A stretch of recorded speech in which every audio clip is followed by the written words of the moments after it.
Buenos días allá en Managua, querido Sergio Ramírez. Buenas tardes ya en la Ciudad de México.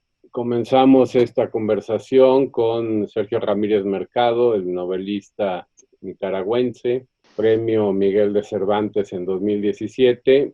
Y en esta serie escucharemos, o quisiera yo escuchar, si Sergio está de acuerdo, sobre todo dos cosas.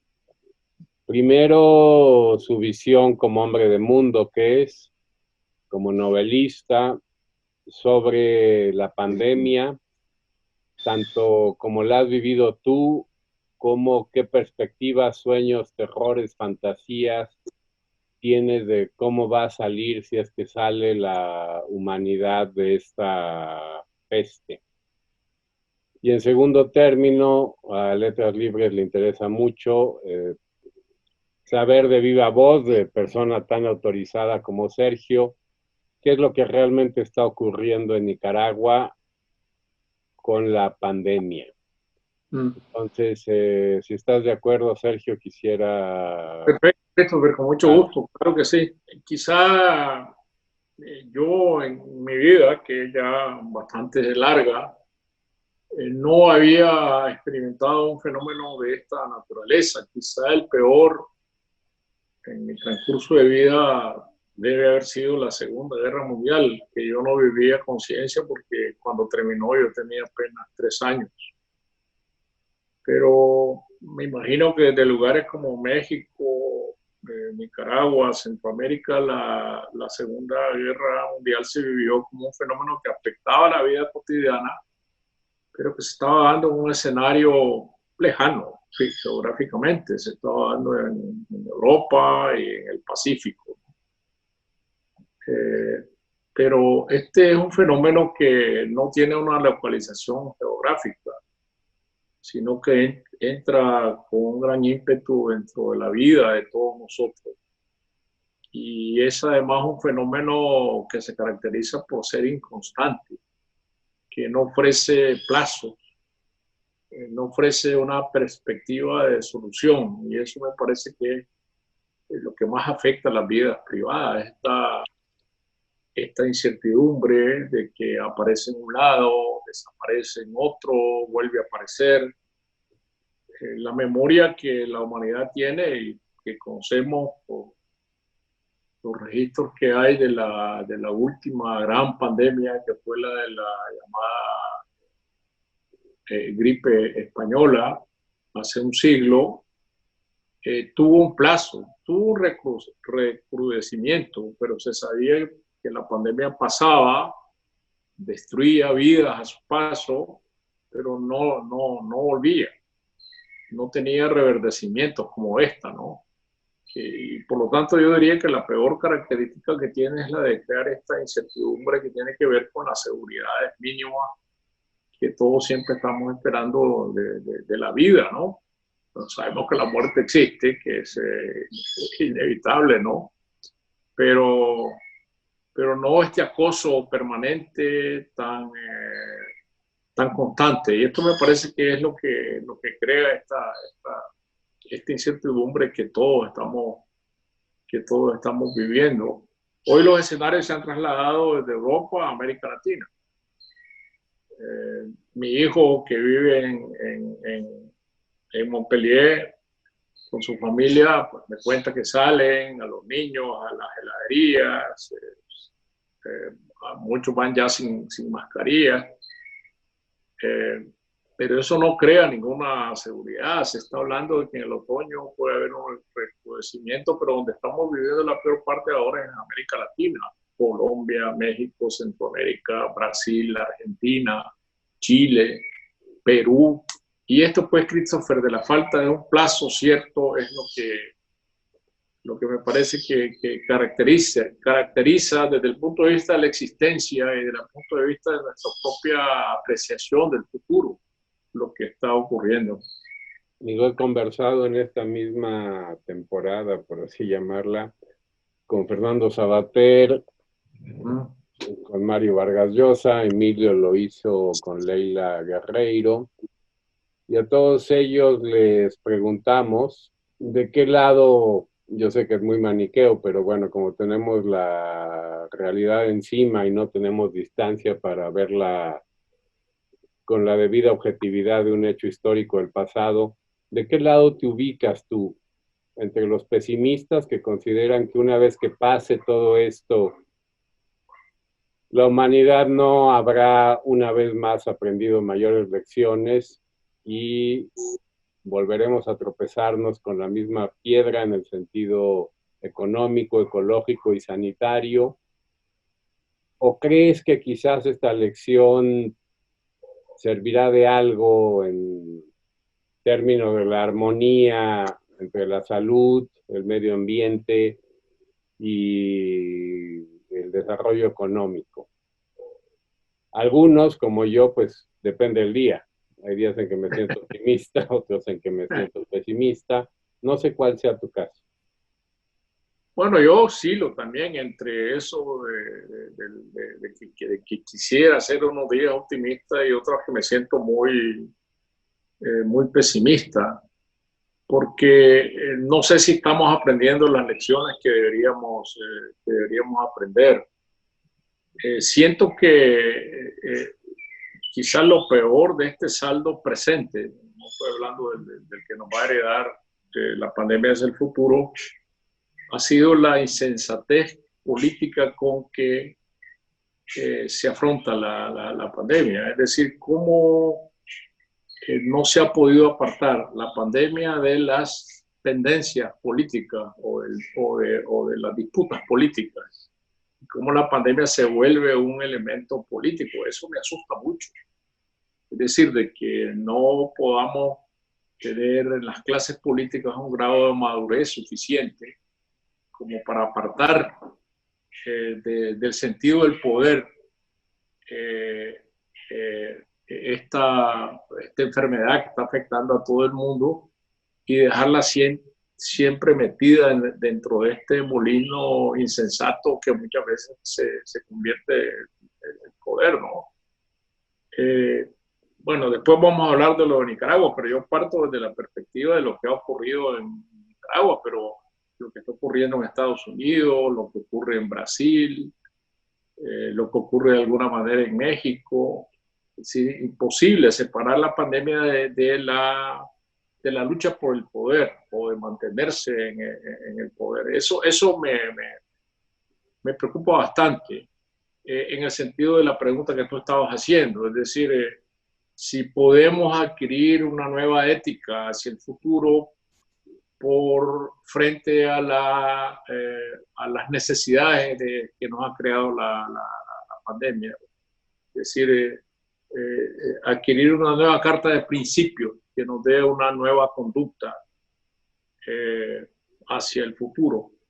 No estoy muy claro de eso, ni estoy muy seguro de que podamos conseguirlo. En España, lo he visto en España, en medio del debate político, cómo se ha politizado tremendamente la pandemia. Bueno, pues pasemos al caso de Nicaragua, que se cuenta, según tengo entendido, entre los pocos países del mundo donde el gobierno ha negado la peligrosidad de la epidemia y al parecer ha hecho poco o nada para combatirla. No sé si estoy en lo correcto. Sí, así es. Yo creo que este es un caso muy extremo de poner los intereses políticos, ideológicos y el fanatismo por delante de la salud pública. Me parece que cuando esto pase, en Nicaragua va a ser un caso a estudiar, ¿no? Porque aquí al principio comenzó la política de la negación, que es lo que está ocurriendo también en Estados Unidos y en Brasil. Es decir, se confundía un poco porque aparentemente desde la perspectiva de Trump o de Bolsonaro, la idea era de que no había que perturbar el funcionamiento de la economía. Cerrar la economía era matar a los países. Había, yo diría, una cierta justificación, vamos a llamarlo así, no justicia, pero justificación que se estaba probando, ¿no? De que si el distanciamiento social era más efectivo que lo que estaban haciendo los suecos, que era dejar abierta la economía, restringir la circulación de los más viejos, dejar que el rebaño se contaminara. Ese tipo de cosas confundía lo que estaba pasando aquí. Parecía como que el gobierno Ortega y su mujer iban por esa línea. Pero muy pronto fue fácil descubrir que aquí lo que se estaba aplicando era un fanatismo a tranza. La propaganda oficial comenzó a decir como que nosotros éramos una especie de pueblo bendecido por la protección divina, empezando por la mano de Fátima, que es la primera que nos protege, de que la pandemia no iba a tocar a Nicaragua, que estábamos bajo esa protección esotérica.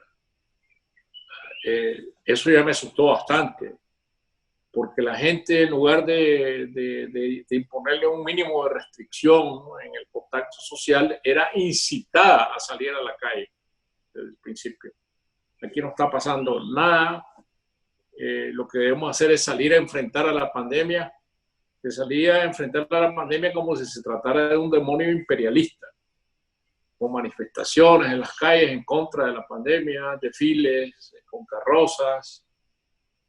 Ya era una cosa completamente alucinante, retar a la pandemia.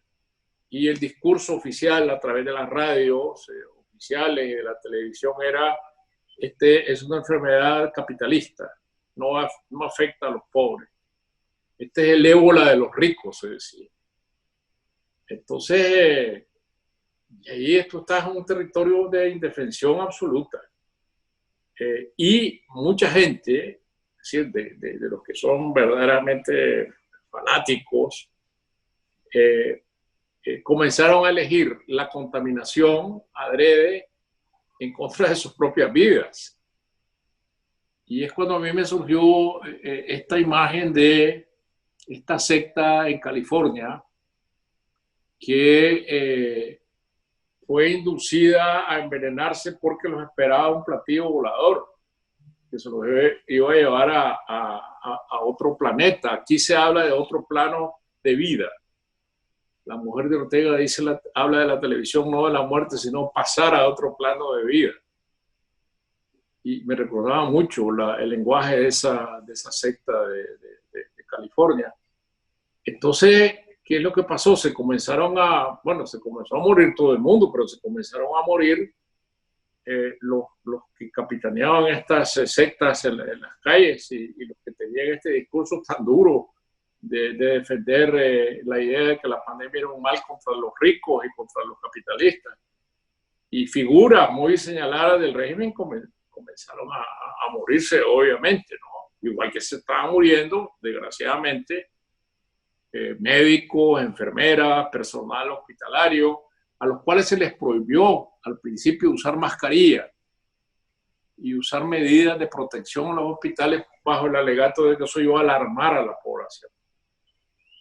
Y hasta ahora llevamos una cuenta de 90 personas en el personal médico muertos, entre médicos, enfermeras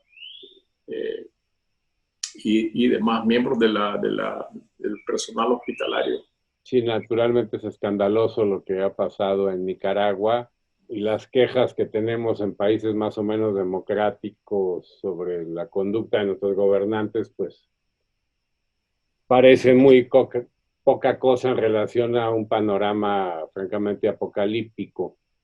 Te preguntaría yo, Sergio, obviamente hay una parte, o me imagino que existe una parte de la sociedad nicaragüense que ha tomado ajena al Estado, al gobierno, sus medidas para protegerse de la enfermedad. Sí. ¿Esta parte de la sociedad está viva, está funcionando? ¿Cómo ha reaccionado ante el desdén del Estado?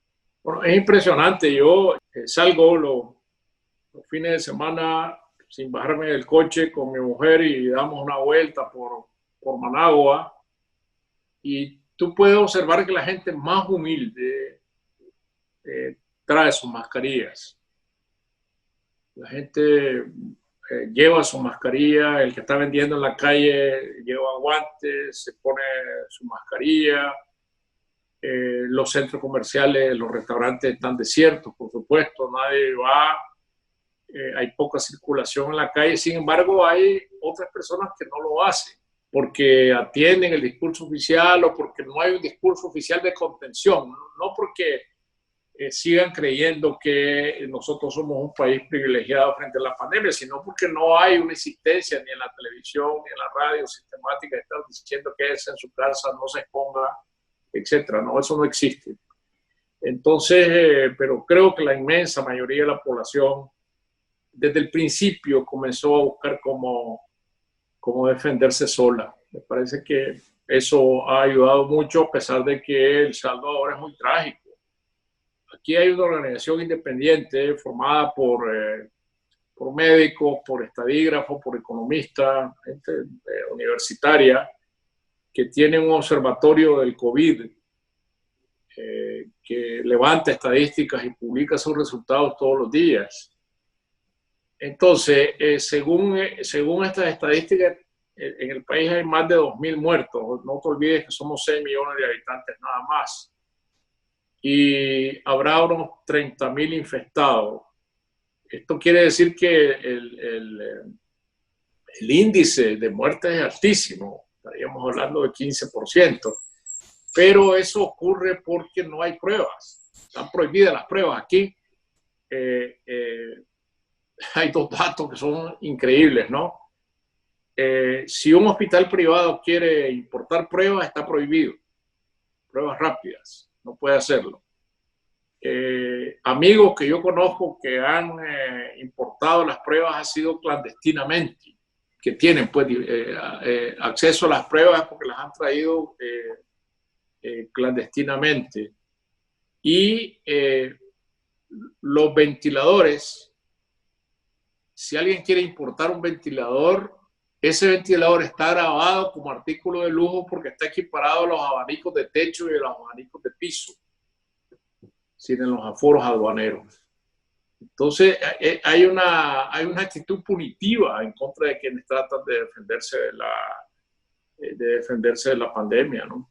Finalmente, Sergio, tras este informe que nos estás dando, por llamarlo de alguna manera terrible, para relajarnos un poco, si ello es posible, te preguntaría yo lo que todo el mundo nos pregunta, a los escritores, a los lectores: ¿qué has leído estos días, semanas, meses de confinamiento? ¿Has incurrido, como hemos hecho algunos, en todos los clásicos de la peste, desde Daniel Defoe hasta Camus, pasando por Manzoni? ¿O por el contrario, has preferido leer otras cosas que no tienen nada que ver con el género pestífero?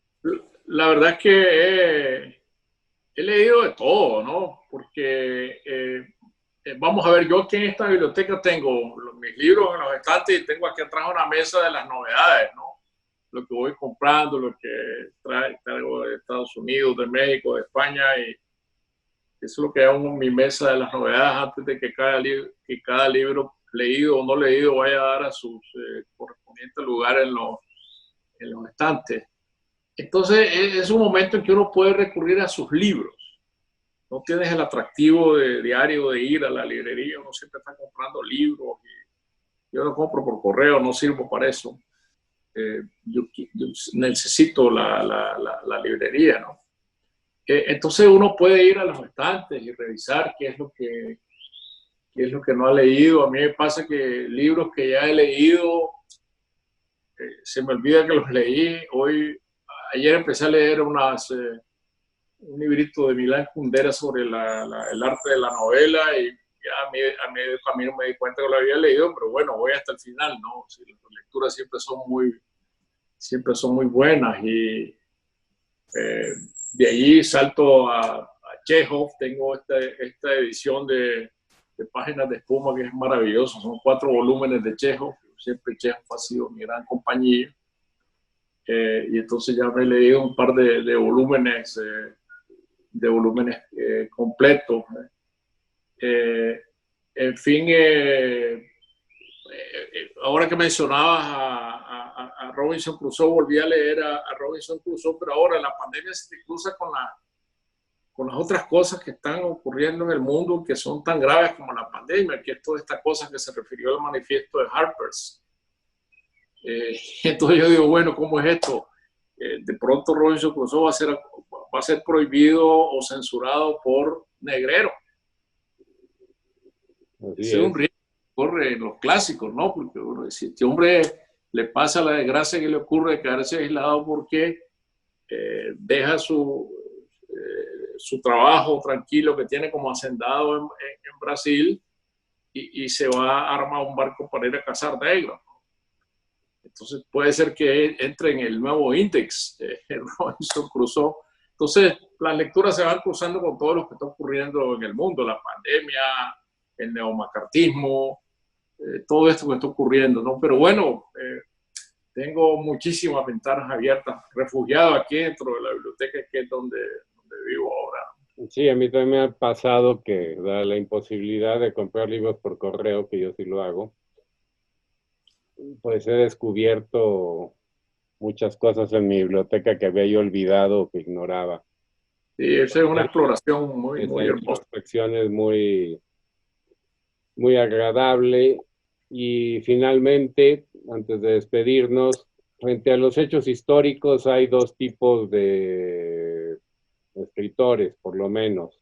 Unos que prefieren dejar que el tiempo pase para que ellos mismos u otra generación aborde cataclismos, y otros que tienen la urgencia de hacer testimonio de lo inmediato y de lo real. En todo el mundo estamos llenos de escritores que han hecho su diario de la pandemia, algunos incluso ya hasta publicaron libros. Uh-huh. Algunos llevan diarios y otros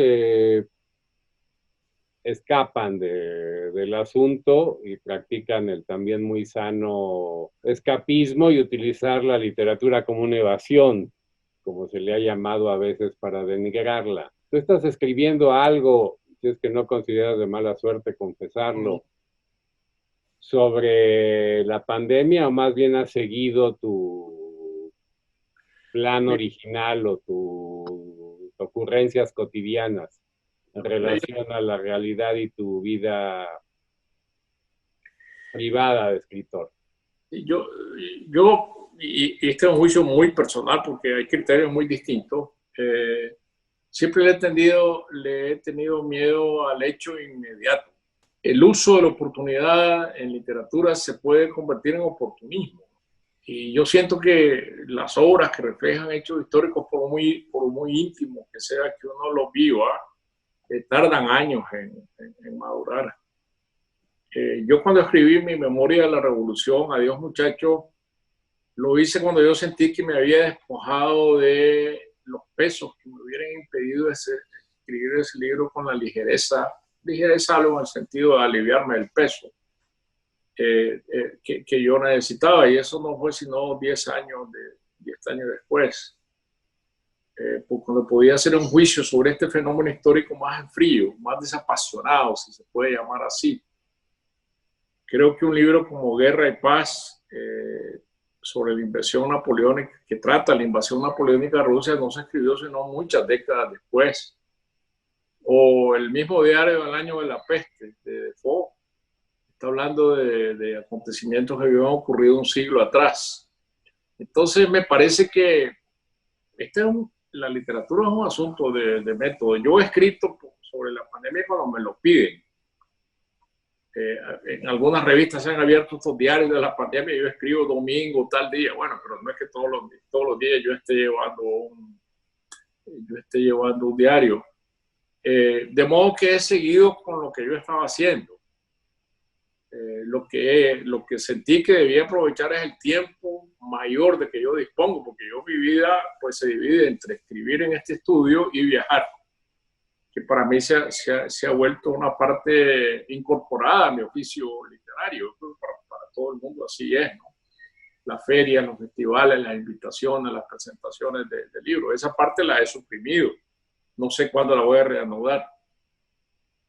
muy difícil porque se abrirán las ferias parcialmente, pero yo creo que en las ferias irá la gente más joven. Yo creo que los viejos vamos a quedar un tanto dedicados a la comunicación digital, ¿no? Entonces aprovecho todo el tiempo que tengo para escribir. Pero lo que estaba haciendo antes, lo que me ofrece la pandemia es espacio, tiempo para escribir. Yo creo que la literatura es un asunto de necesidades que uno tiene que cumplir. Si yo sintiera la necesidad de escribir sobre la pandemia, debería hacerlo, responder a esa necesidad. Pero no la siento, ¿no? Bueno, Sergio, pues si no quieres agregar nada, te agradezco muchísimo tu tiempo y espero que no sea la última vez que nos encontremos, por lo menos Hombre, claro que sí, lo volveremos a totalmente en este espacio. Encantado. Muchas gracias. Un abrazo, hombre, nos vemos pronto.